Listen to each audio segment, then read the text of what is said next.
नमस्कार, आदाब, सत श्री अकाल। दोस्तों, स्वागत है आप सबका मेरे YouTube चैनल स्वप्निल जंक्शन पर और मैं आशा करता हूं कि आप सब स्वस्थ एवं सुरक्षित होंगे। दोस्तों, आज वीडियो के प्रारंभ में मैं सबसे पहले तमाम मुस्लिम समुदाय के लोगों को रमजान के पाक महीने की बहुत बहुत शुभकामनाएं देना चाहता हूं।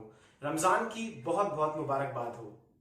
दोस्तों, इस वीडियो का उद्देश्य है, आज मैं आप सबको उन दो देशों के बारे में सूचित करूंगा। दोस्तों, वहां की स्टडी करूंगा और उस स्टडी के बारे में आप सबको बताऊंगा जिन दो देशों ने सफलतापूर्वक कोरोना वायरस के संक्रमण को, कोरोना वायरस की महामारी को अपने यहां नियंत्रित किया है।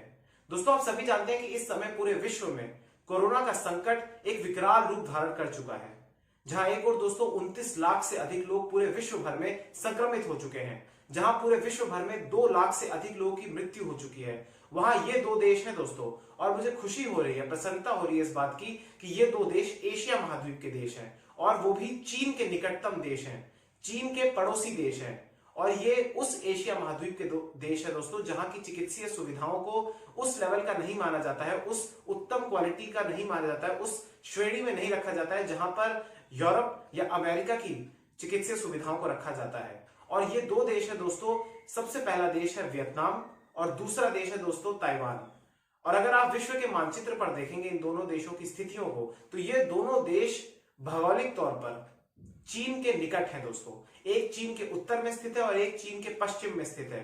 चीन आप सभी जानते हैं, जहां के शहर वुहान से ये संकट, ये वायरस निकला, जो गढ़ है, उसके बेहद नजदीक होने के बावजूद भी आखिर इन दोनों देशों ने कौन सी वो स्ट्रेटेजीज, कौन सी वो रणनीतियां अपनाई जिसके कारण यहां पर मौतों का आंकड़ा दहाई का अंक भी नहीं छुआ। दोस्तों, वियतनाम में तो एक भी मौत नहीं हुई है, सोचिए आप, कोरोना वायरस के कारण। ये वाकई में अविश्वसनीय बात है, इस पर विश्वास नहीं हो रहा है। और जो दूसरा देश है दोस्तों ताइवान, वहां पर मौतों के आंकड़ा दहाई का अंक भी नहीं प्राप्त हुआ है, यानी डबल फिगर्स में भी वहां पर लोगों की मृत्यु नहीं हुई है। तो आखिर वो कौन कौन सी महत्वपूर्ण रणनीतियां थी, कौन कौन सी वो महत्वपूर्ण स्ट्रेटेजीज थी जो कि इन दोनों देशों ने अपनाई दोस्तों? क्या रेगुलर टेस्टिंग करी, क्या ट्रेसिंग करी, ट्रैकिंग करी, ट्रीटमेंट किया, किस प्रकार से किया, वो आज इस वीडियो के माध्यम से मैं आप सबके सामने रखूंगा। और याद रखिए दोस्तों, जहां एक और विकसित देश है, जहां बड़ी बड़ी अर्थव्यवस्थाएं हैं, जहां देशों की जो चिकित्सीय सुविधाएं हैं वो उत्तम श्रेणी में रखी जाती हैं, सर्वश्रेष्ठ हैं, वहां पर किस प्रकार से कोरोना के संक्रमण ने किस प्रकार से हाहाकार मचा रखा है। और वहीं और ये देश हैं जो कि उनके कंपैरिजन में, उनकी तुलना में गरीब देश हैं, जहां की चिकित्सीय सुविधाएं भी ठीक नहीं है, लेकिन सतर्कता और सावधानी पूर्वक इन दो हथियारों के दम पर और इसी के साथ साथ रेगुलर टेस्टिंग, ट्रैकिंग, ट्रीटमेंट के इस महत्वपूर्ण अस्त्र और शस्त्र के बलबूते पर इन्होंने आज कोरोना के संकट को निपटा दिया है। तो चलिए इस वीडियो में बात करते हैं इन दोनों देशों की।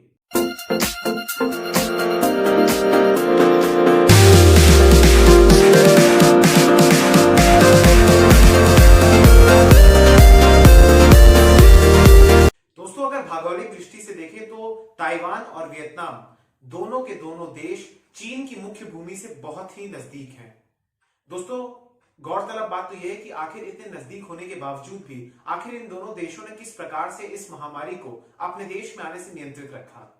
लेकिन इन कारणों को जानेंगे, इन रीजंस को जानेंगे, लेकिन उससे भी पहले मैं आपको कुछ ऐसी जानकारियां देना चाहता हूं जिससे आपको तुलना करने में बहुत ही अधिक सहजता और सरलता मिले। इसी के साथ साथ दोस्तों, मैं आपको इसी के साथ साथ भारत की भी स्थिति का आकलन देता रहूंगा, क्योंकि हमें इन देशों से सीख लेने की आवश्यकता है और आपको भी एज अ दर्शक ये जानने की आवश्यकता होगी, ये जिज्ञासा होगी कि आखिर हम लोग कहां पे स्टैंड करते हैं यदि हम इन देशों के कंपैरिजन करें। वैसे क्षेत्रफल के लिहाज से देखा जाए तो भारत का क्षेत्रफल इन दोनों देशों के मुकाबले कई अधिक गुना बड़ा है, लेकिन फिर भी ये छोटे देश हैं, लेकिन इनसे हमें बड़ी सीख मिल रही है।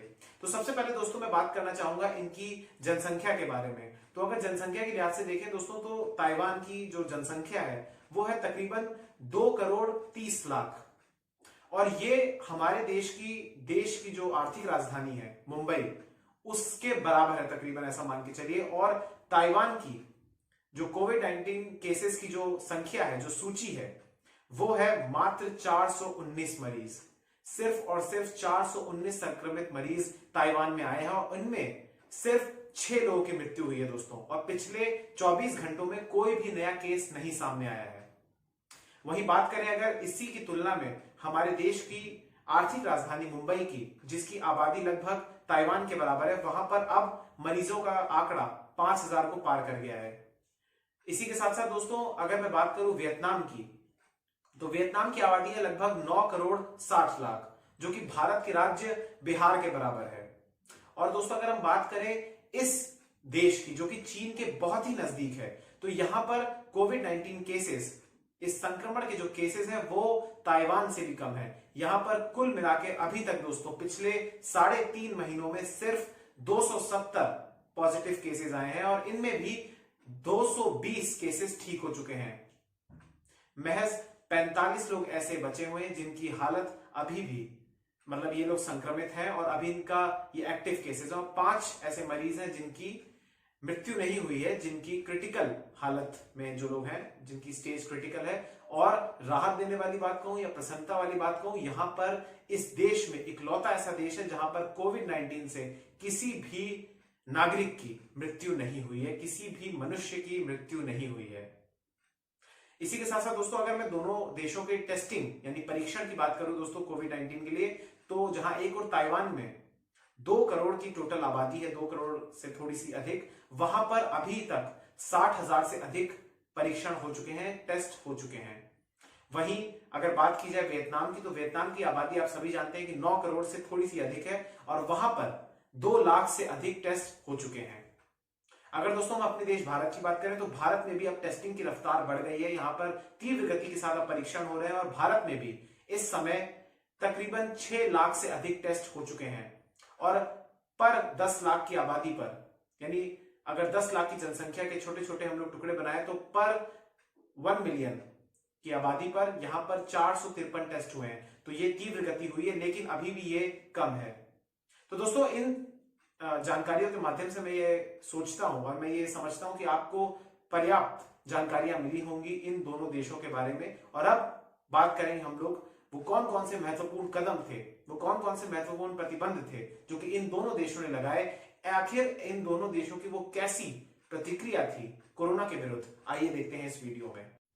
दोस्तों यदि किसी देश में किसी भी प्रकार की महामारी फैल जाती है या फिर कोई आपदा आ जाती है या फिर वो देश किसी के साथ युद्ध में एंगेज हो जाता है, तो सबसे पहले इन संकटों से उबारने के लिए वहां पर 2 चरणों में काम होता है। और सबसे पहला चरण जो दोस्तों होता है वो चरण होता है गवर्नमेंट लेवल का, यानी गवर्नमेंट जो होती है, वहां की सरकार जो होती है, वो सही समय पर सही स्थिति का आकलन करके जो तमाम दिशा निर्देश जारी करती है, उनका जो सही समय पर आना चाहिए वो स्टेज गवर्नमेंट के हिस्से से होती है। और इसी के साथ साथ दोस्तों जो दूसरा चरण होता है वो दूसरा चरण होता है आम जनता का, क्योंकि आम जनता का भी कुछ कर्तव्य होता है राष्ट्र के प्रति।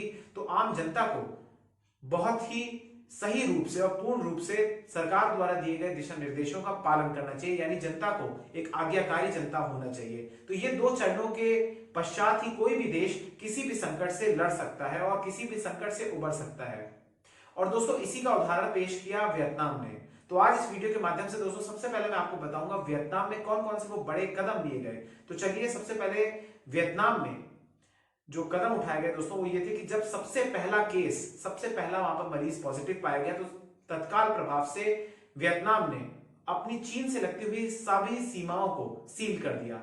वहां पर पूर्ण रूप से तालाबंदी कर दी, सारी सीमाओं को बंद कर दिया चीन से लगती हुई। इसके बाद दोस्तों बड़े पैमाने पर वहां पर जागरूकता अभियान चलाए गए। आप सभी जानते हैं दोस्तों कि अवेयरनेस कैंपेन इस बीमारी के विरुद्ध एक बहुत बड़ा हथियार है, क्योंकि यहां पर हमारे पास कोई भी दवाई या ट्रीटमेंट उपलब्ध नहीं है। तो सबसे जो महत्वपूर्ण चीज है वो है जागरूकता अभियान, जहां पर लोगों को बताया जाए कि उनको किस प्रकार के एहतियातों को अपनाना है और किस किस प्रकार के उपायों को अपनाना है। तो इस सूची में जब वहां पर बड़े बड़े जागरूकता अभियान चलाए गए, तो वहां पर क्रिएटिव पोस्टर्स, तमाम छोटी छोटी वीडियोस का भी सहारा लिया गया। और जिस प्रकार हमारे देश भारत में भी हो रहा है, उसी प्रकार से वियतनाम में भी प्रोएक्टिव स्टेप्स उठाते हुए वहां की सरकार ने बड़े पैमाने पर एक जागरूकता अभियान को लॉन्च किया। इसके बाद दोस्तों जो वहां पर आप एक महत्वपूर्ण जानकारी और सुनिए कि जिस प्रकार से दुनिया के तमाम देश लॉकडाउन की स्थिति में चले गए हैं, हमारा देश भारत भी लॉकडाउन में है, लेकिन वियतनाम में दोस्तों वहां पर लॉकडाउन नहीं है। वहां पर अभी वर्तमान स्थिति में सिर्फ और सिर्फ 3 जिलों में ही वहां पर लॉकडाउन है। सोचिए आप, एक देश में सिर्फ 3 जिलों में लॉकडाउन है और वहां पर नॉर्मल रूटीन लाइफ शुरू हो चुकी है। जो वहां के हालात हैं, जीवन है, वो सामान्य हो चुका है। दोस्तों वहां पर स्कूल खुल चुके हैं, वहां पर कॉलेजेस खुल चुके हैं, दफ्तर खुल चुके हैं, तमाम चीजें वहां पर चल रही हैं। बस प्रतिबंध है वहां पर तो इन 3 जिलों में, और लोग बहुत ही अच्छे तरीके से वहां का पालन कर रहे हैं एहतियातों का। इसके बाद दोस्तों जो वहां पर एक विचित्र मैं कहूंगा, जो लेकिन बहुत ही ज्यादा लाभदायक साबित हुआ उनके लिए, वो ये था दोस्तों कि विचित्र कदम जो था वो ये था कि वहां पर जो लोग रह रहे हैं उनको सरकार ने यह आदेश दिया दोस्तों कि वो अपने पड़ोसियों पर नजर रखें। यानी यदि उनका पड़ोसी कहीं बाहर जा रहा है तो इसकी सूचना तत्काल प्रभाव से वो सुरक्षा कर्मियों को दे दें। तो ये एक जासूसी की तरह हुआ, और इसको आप ऐसे सोच सकते हैं दोस्तों कि ये अभिव्यक्ति की आजादी का भी हनन हो सकता है, और इसी के साथ साथ कहीं जाने की भी आजादी का भी हनन हो सकता है। लेकिन इस संकट की स्थिति में आप किसी की आजादी को देखेंगे या अपने जीवन को बचाएंगे, तो ये मैं आप पर ही छोड़ता हूं इस निर्णय को। इसके बाद दोस्तों वहां पर जो 5वां कदम उठाया गया वो एक महत्वपूर्ण कदम ये था दोस्तों कि वहां पर सुरक्षाकर्मी जितने भी हैं और वहां के जो पुलिसकर्मी हैं और डॉक्टर्स, नर्सेस, इसी के साथ साथ जो वहां के तमाम आम नागरिक हैं, उनके बीच का जो सहयोग था वो बहुत ही अच्छा था। उनके बीच का जो कोऑपरेशन लेवल था वो बहुत ही अच्छा था। तो इन कदमों के द्वारा वियतनाम ने अपने यहाँ रोकने की जो सफल अभियान है उसको चलाया। इसके अलावा दोस्तों वहां पर जब पहला केस आया तो इसके बाद वियतनाम में तमाम एयरपोर्ट्स में जनवरी से ही, सोचिए आप, जनवरी से, उस समय भारत में गणतंत्र दिवस की तैयारियां चल रही थी। उसके बाद ट्रंप के आने का कार्यक्रम चल रहा था और तमाम चीजें चल रही थी, सब लोग अपने अपने व्यस्त थे कार्यक्रमों में। लेकिन वहां पर प्रोएक्टिव स्टेप्स उठाए गए और वहां की सरकार ने अपने यहाँ जितने भी विदेशी हवाई अड्डे हैं, जितने भी हवाई अड्डे, वहां पर थर्मल स्क्रीनिंग की प्रक्रिया को जारी कर दिया, शुरू कर दिया। इसके बाद दोस्तों उन्होंने जितने भी नागरिक वियतनाम की सीमा में आ रहे थे हवाई अड्डों के द्वारा, तो वहां पर उन लोगों के लिए अनिवार्य कर दिया 14 दिनों का आइसोलेशन।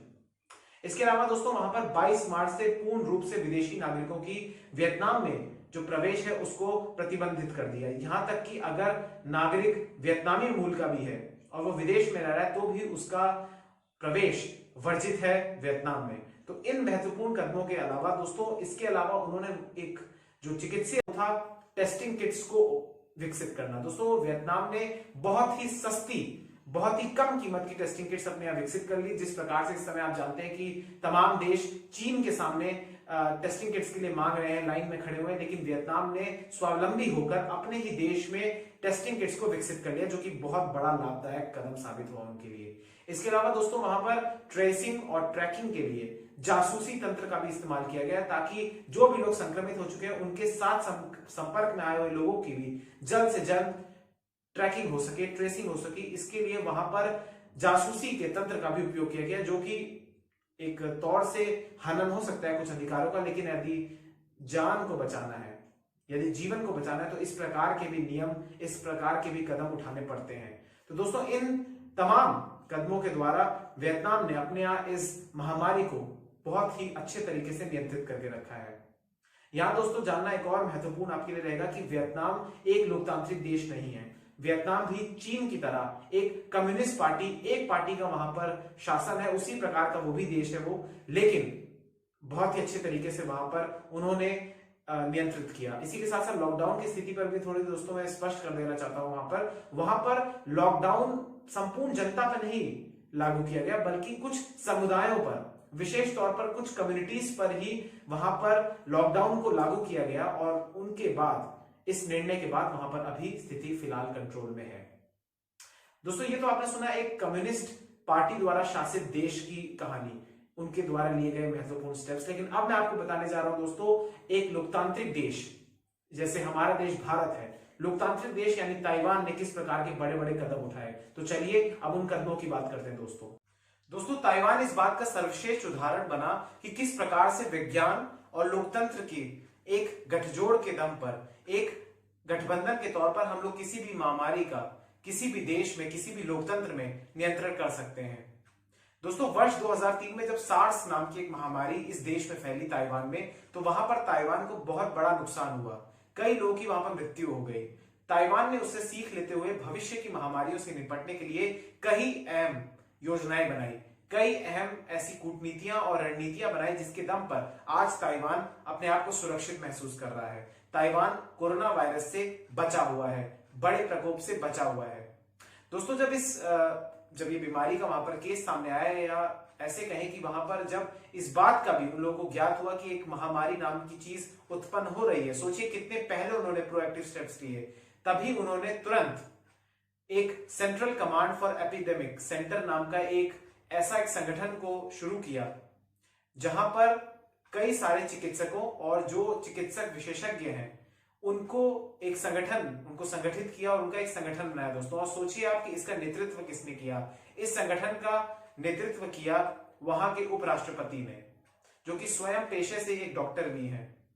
इसके बाद दोस्तों जो ताइवान है, वहां पर एक विचित्र चीज ये हुई कि उस देश ने अपने यहाँ स्कूल, कॉलेजेस, ऑफिसेस किसी को भी बंद नहीं किया, यहां तक कि जिम्स, सिनेमा थिएटर्स किसी को भी बंद नहीं किया, स्पा, बार्स, जो भी सार्वजनिक स्थल थे उनको बंद नहीं किया। हालांकि वहां पर जहां पर भी कोई सार्वजनिक स्थल पर बड़ी बड़ी सभाएं होनी थी उसको जरूर उन्होंने बंद किया, उस पर जरूर उन्होंने प्रतिबंध लगाया, लेकिन इस प्रकार के पब्लिक प्लेसेस पर उन्होंने प्रतिबंध नहीं लगाया। इसके अलावा दोस्तों वहां पर 124 नए सुरक्षा के प्रोटोकॉल को भी जारी किया गया। इसके अलावा दोस्तों वहां पर 1 मीटर की सोशल डिस्टेंसिंग को अनिवार्य कर दिया गया और इसी के साथ साथ मास्क को लगाना सार्वजनिक स्थलों पर भी अनिवार्य कर दिया। इसी के साथ साथ दोस्तों वहां पर स्कूल, कॉलेजेस, तमाम ऐसे शैक्षणिक संस्थानों में बड़े पैमाने पर सैनिटाइजर्स बांटे गए और मास्क बांटे गए। इसी के साथ साथ दोस्तों वहां पर बड़े स्तर पर पीपीई किट्स और मास्क का उत्पादन भी शुरू किया गया और वहां पर सरकार ने इन उत्पादों के उत्पादन में सहयोग किया। इसी के साथ साथ दोस्तों वहां पर जो भी मास्क थे, जो वहां पर मैन्युफैक्चर हो रहे थे, जो वहां पर उत्पादन जिनका हो रहा था, उसका निर्यात भी उन्होंने दूसरे देशों के लिए बंद कर दिया, क्योंकि वो जानते थे कि इस संकट की स्थिति में पहले वो अपने नागरिकों को सुरक्षित करेंगे, फिर वो दूसरों को सुरक्षित करने के लिए अपना हाथ आगे बढ़ाएंगे। इसके अलावा दोस्तों वहां पर बड़े पैमाने पर एक बहुत बड़ा जागरूकता अभियान भी चलाया गया। इसी के साथ साथ दोस्तों जो सबसे महत्वपूर्ण, जो इसका क्रक्स ऑफ द मैं कहूंगा सिचुएशन है, वो ये है दोस्तों कि वहां पर एक स्वास्थ्य बीमा है वहां पर, जिस प्रकार से हमारे देश भारत में आरोग्य जो सेतु ऐप को भी लॉन्च किया गया, वहां पर भी इस प्रकार का ऐप भी लॉन्च किया गया, लेकिन वहां पर उस प्रकार की एक सेवा भी है, एक स्वास्थ्य बीमा भी है, जो कि हमारे देश में भी है, आयुष्मान भारत नाम से। उसी प्रकार से वहां पर भी एक ऐसी स्वास्थ्य बीमा को लागू किया गया है जो कि वहां की 99% आबादी को कवर करता है। यानी वहां के लोग यदि किसी भी रोग से पीड़ित हैं और विशेष तौर पर कोरोना वायरस से पीड़ित हैं, तो वो निश्चित तौर पर बिना किसी चिंता के किसी भी अस्पताल में अपना ट्रीटमेंट करा सकते हैं और यदि उनको पॉजिटिव पाया गया तो सरकार उसका 14 दिन का भोजन, पानी, सबका खर्चा वो उठाएगी। तो सोचिए ये स्वास्थ्य बीमा के कारण ताइवान के लोगों ने बेफिक्र होकर अपना इलाज कराया और बेफिक्र होकर उन्होंने अपनी जांच कराई और इसी के दम पर आज ताइवान में स्थिति पूर्ण रूप से नियंत्रण में है। दोस्तों ये था एक लोकतांत्रिक देश का उदाहरण और मैं आशा करता हूं दोस्तों कि आपको एक कम्युनिस्ट देश किस प्रकार से हैंडल करता है और एक लोकतांत्रिक देश किस प्रकार से हैंडल करता है, उसकी सिचुएशन का, उसकी स्थितियों का बहुत अच्छे तरीके से आपको समझ में आई होगी। दोस्तों इसके अलावा कुछ देश और भी हैं जिन्होंने इस कोरोना वायरस के संकट को बहुत ही अच्छे तरीके से कंट्रोल किया है और वो देश है दोस्तों जर्मनी, जहां की जो स्वास्थ्य सेवाएं हैं वो सबसे अच्छी क्वालिटीज की हैं, सबसे ज्यादा सर्वश्रेष्ठ है। वहां पर टेस्टिंग जो क्षमता है वो एक समय पर अमेरिका से भी ज्यादा थी, फिलहाल अमेरिका में ज्यादा है, लेकिन एक समय पर जर्मनी ने बहुत ही तीव्र गति के साथ और अभी भी वो जारी है वहां पर युद्ध स्तर पर वहां पर टेस्टिंग करी और वहां की जो मेडिकल सुविधाएं हैं उनके दम पर वहां पर भी स्थिति कंट्रोल में कही जा सकती है। जिस प्रकार से वो जिस महाद्वीप में सिचुएटेड है, यूरोप में जिस प्रकार की स्थिति है उसके बनिस्बत तो वहां पर स्थिति बहुत कंट्रोल में है। इसके अलावा दोस्तों सिंगापुर और साउथ कोरिया यानी दक्षिण कोरिया जैसे ऐसे देश हैं जिनके यहाँ अभी फिलहाल ये स्थिति नियंत्रण में है। तो भारत यानी आपको और हमारे देश भारत को दोस्तों इन देशों से सीख लेने की आवश्यकता है, क्योंकि हम भी एक लोकतंत्र है और हमारे यहाँ भी इस महामारी की अभी पीक नहीं आई है। तो दोस्तों मैं उम्मीद करूंगा कि हमारी जो हम लोग हैं इस वीडियो के माध्यम से वो भी सीख लेंगे और हमारी सरकारें भी सीख लेंगी और प्रोएक्टिव स्टेप्स उठाते हुए, जरूरी स्टेप्स उठाते हुए हम लोग इस महामारी को नियंत्रित अवश्य कर लेंगे भविष्य में। बहुत बहुत धन्यवाद दोस्तों आपको ये वीडियो कैसे लगी मुझे कमेंट सेक्शन में बताइए। इस वीडियो को लाइक कर दीजिए, शेयर कर दीजिए भरपूर मात्रा में, चैनल को सब्सक्राइब कर दीजिए दोस्तों और बेल के आइकन को दबा दीजिए ताकि जब भी मैं अपनी कोई भी वीडियो डालूं आप तक उसका नोटिफिकेशन जरूर पहुंच जाए। दोस्तों अपना इसी तरीके से प्यार स्वप्निल जंक्शन को देते रहिए और मैं आपको वादा करता हूं कि मैं लगातार अच्छी और एजुकेशनल वीडियोस, इंफॉर्मेशनल वीडियोस आप सब तक लाता रहूंगा। बहुत बहुत धन्यवाद दोस्तों। आप सभी को पता है कि कोरोना का संकट इस समय कितना विकराल रूप धारण कर चुका है। आप सभी को तमाम एहतियातों को अपनाना है, लॉकडाउन की लक्ष्मण रेखा का पालन करना है। बहुत बहुत धन्यवाद। जय हिंद, जय भारत, वंदे मातरम, इंकलाब जिंदाबाद, सत्यमेव जयते। नमस्कार, स्वस्थ रहिए, घर में रहिए, सुरक्षित रहिए।